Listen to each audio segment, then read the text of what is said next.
Most RAG systems fail silently. They retrieve the wrong data, leak context across users, forget critical information, and still sound confident while doing it.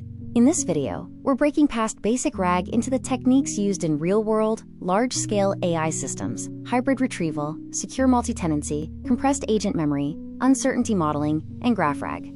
If you're serious about building production AI, this is the playbook. All right, let's get right into it. We are all swimming, practically drowning, in a sea of information. But finding that one piece of information you actually need, sometimes it feels completely impossible. AI is supposed to be the answer, but as we've all felt, it's not always perfect. And that's the big question, right? One minute, you ask your AI something super complex and it just nails it. It feels like magic. The next, you ask it something simple and it gives you total nonsense. Well, it turns out this isn't random. It's a massive engineering puzzle. And today, we're going to look at exactly how the smartest minds are solving it. You know, at the very heart of this puzzle is a classic trade-off. On one side, you have to be unbelievably fast. You're searching through millions, sometimes billions of documents in the blink of an eye. But on the other side, you need precision. You need the AI to understand the nuance, the context of what you're really asking for. Getting both speed and precision at the same time, that is the absolute holy grail of AI search. So here's how we're gonna break it all down.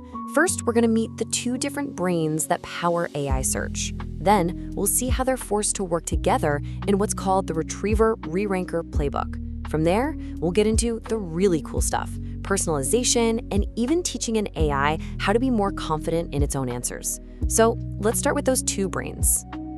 Okay, so first up, let's meet the two main engines of modern information retrieval. They sound kind of similar, but trust me, they could not be more different in how they work. The first one is called the Bi-Encoder, and its whole deal is speed. Pure, blazing fast speed. What it does is it takes your question and it takes a document and it turns each of them separately into a string of numbers, a vector. You can think of it like giving each piece of text a unique address on a giant map of meaning. And because it can do all this work from millions of documents ahead of time, when you finally search, it's almost instant. And then we have its counterpart, the Cross-Encoder. This one is all about precision. It's the smart one. Instead of looking at your question and the documents separately, it smashes them together and analyzes them as a single unit. This lets it do a much deeper analysis of how they're related. But here's the catch. It is way slower because it has to run that super complex analysis for every single document it looks at. And I absolutely love this analogy from the source material.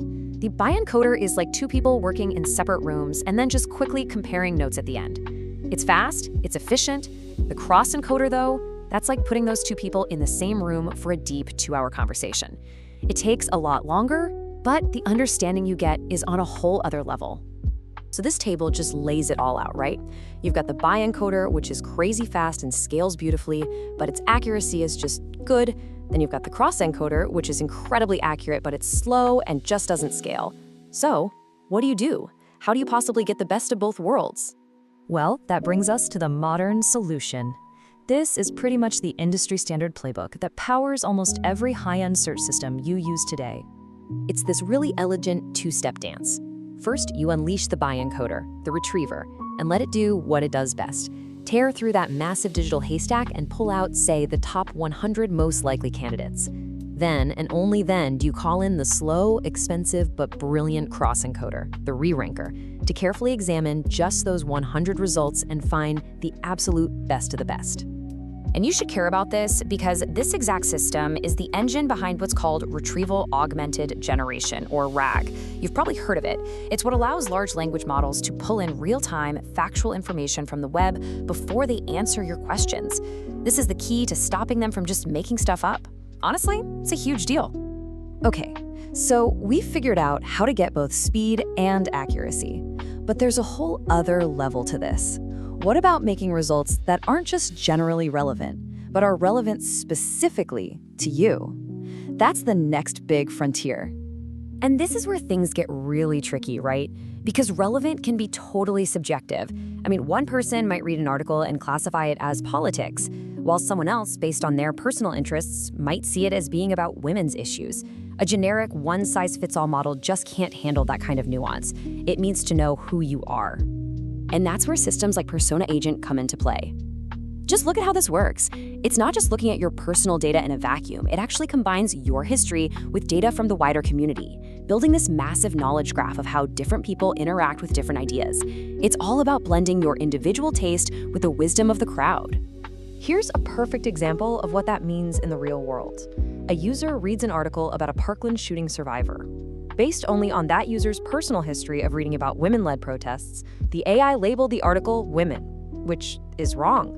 But when the system brought in context from similar users, people who are also interested in youth activism and gun reform, it instantly corrected itself and relabeled it politics. That community data provided the crucial missing piece of the puzzle. And the results? They're not just a little better, they're staggering.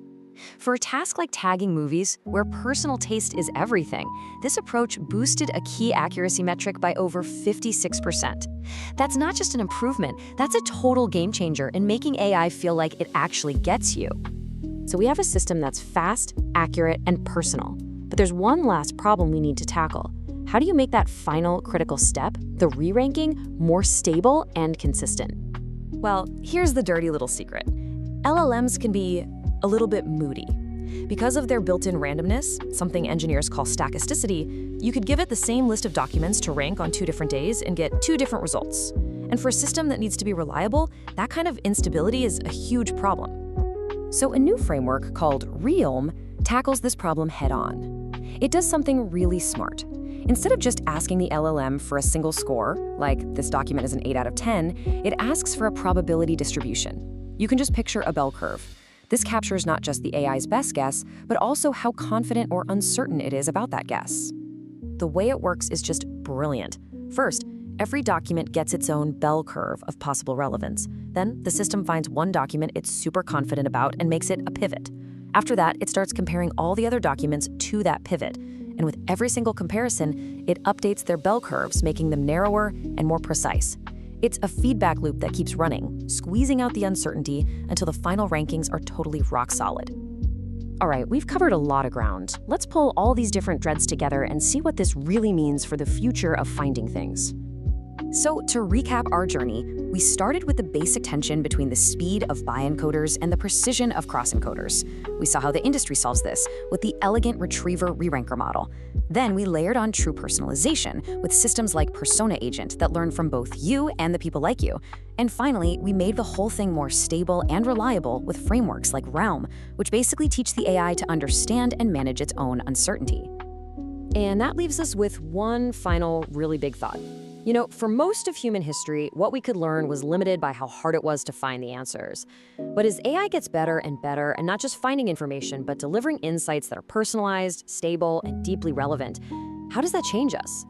How will that change the very nature of our own curiosity? What new, bigger, bolder questions will we finally be able to ask?